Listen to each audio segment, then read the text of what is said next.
California Real Estate Salesperson License Search. Question 1. Broker Diana receives an earnest money deposit of $5,000 from buyer Rachel for a property in Los Angeles. Under California law, how many business days does Diana have to deposit this money into a trust account or neutral escrow? 1 business day, 2 business days, 3 business days, 5 business days. California real estate law requires a broker to deposit trust funds, like earnest money, into a trust account, neutral escrow, or hand them to the principal within 3 business days of receipt. Question 2. Diana is a newly licensed real estate salesperson in California. To renew their license after the first 4-year term, how many hours of approved continuing education must Diana complete? 15 hours, 30 hours, 45 hours, 50 hours. All real estate licensees in California must complete 45 hours of approved continuing education every 4 years to renew their license. Question 3. Agent Diana represents the seller, Rachel. When must Diana provide the agency disclosure form to Rachel? Before entering into the listing agreement, before showing the property to any buyers, before closing escrow, within days of signing the contract. The listing agent must deliver the agency disclosure form to the seller before entering into the listing agreement.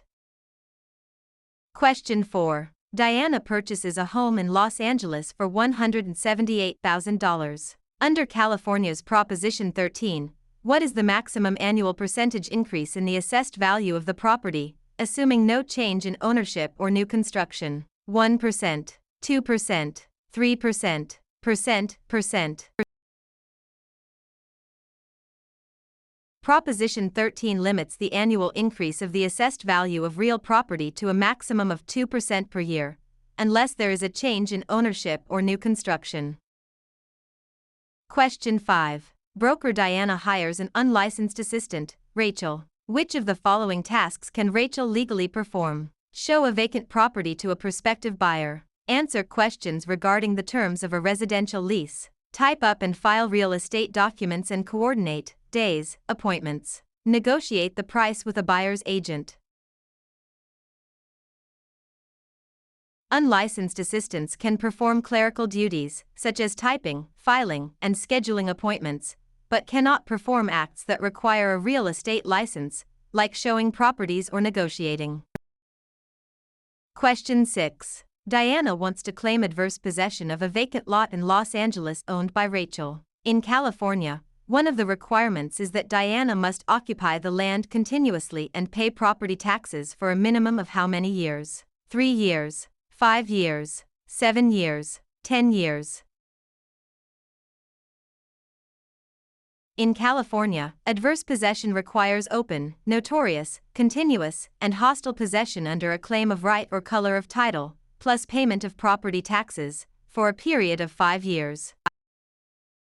Question 7. Contractor Diana completes a remodeling job on Rachel's home in Los Angeles but is not paid the $5,000 owed. If Diana wishes to file a mechanic's lien, they must have served a preliminary notice within how many days of starting work? 10 days, 15 days, 20 days, 30 days. A preliminary notice must be given within 20 days of first furnishing labor, materials, or equipment to preserve the right to file a mechanic's lien in California. Question 8. Broker Diana takes an exclusive right to sell listing from Rachel for a property in Los Angeles. The property sells for $178,000. Diana retains all records of this transaction. Under the California Business and Professions Code, how long must Diana keep these records? 1 year, 3 years, 5 years, 7 years. Real estate brokers must retain all records regarding real estate transactions for a period of 3 years from the date of the closing or the date of the listing if the transaction is not consummated. Question 9. Which type of deed is most commonly used in Los Angeles, California to transfer title to real property, which includes 2 implied warranties from grantor Diana? Quitclaim deed, warranty deed, grant deed. Trust deed. The grant deed is the most common instrument used to transfer title in California. It carries two implied warranties that the grantor has not already conveyed title to another, and that the estate is free from undisclosed encumbrances made by the grantor. Question 10. Diana applies for a loan of $178,000 and is provided a loan estimate. Under the TILA-RESPA Integrated Disclosure (TRID) rule, how many business days after receiving the application must the lender provide this estimate? 1 business day, 3 business days, 5 business days, 7 business days. Under TRID, a lender must provide the loan estimate to the borrower within 3 business days of receiving the loan application.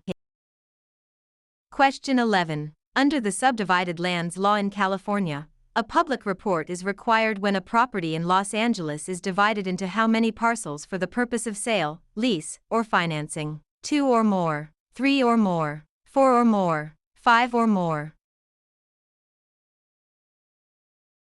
The subdivided lands law applies to the subdivision of land into 5 or more parcels for sale, lease, or financing.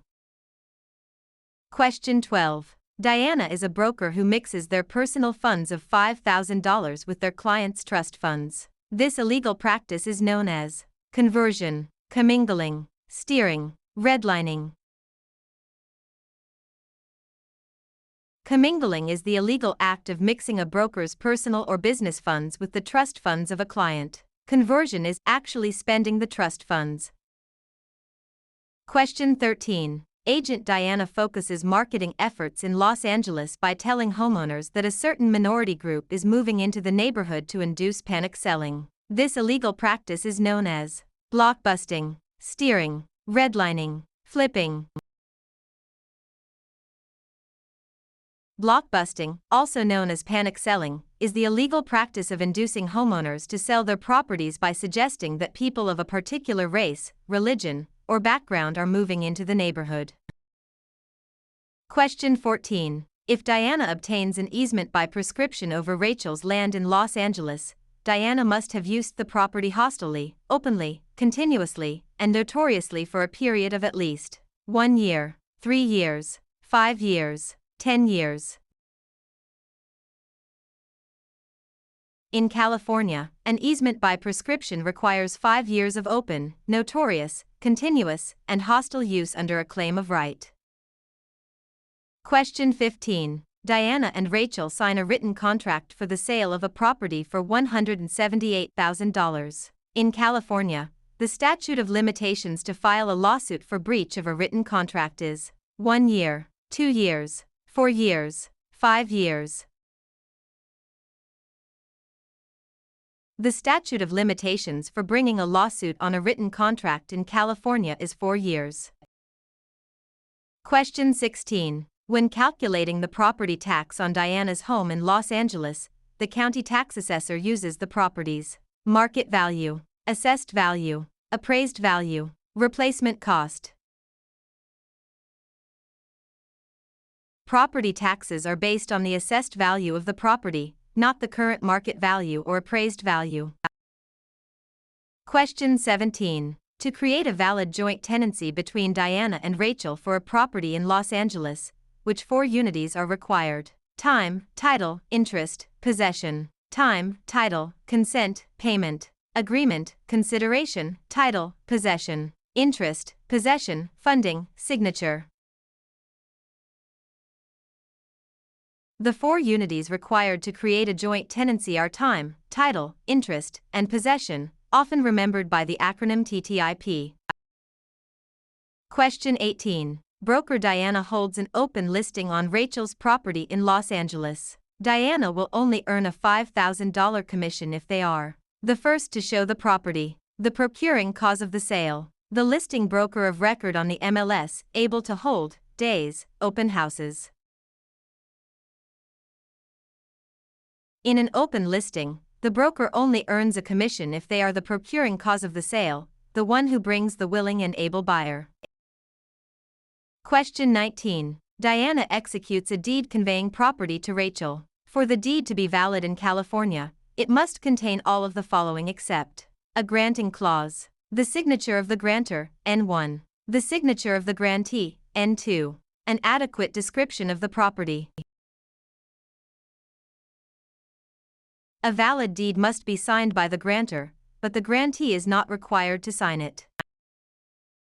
Question 20. A lender offers Diana a loan of $178,000 to purchase a commercial property in Los Angeles. The lender requires the property to be used as collateral while Diana retains possession. This is known as subordination, hypothecation, alienation, amortization. Hypothecation is the practice of pledging property as security for a debt while retaining possession and use of the property.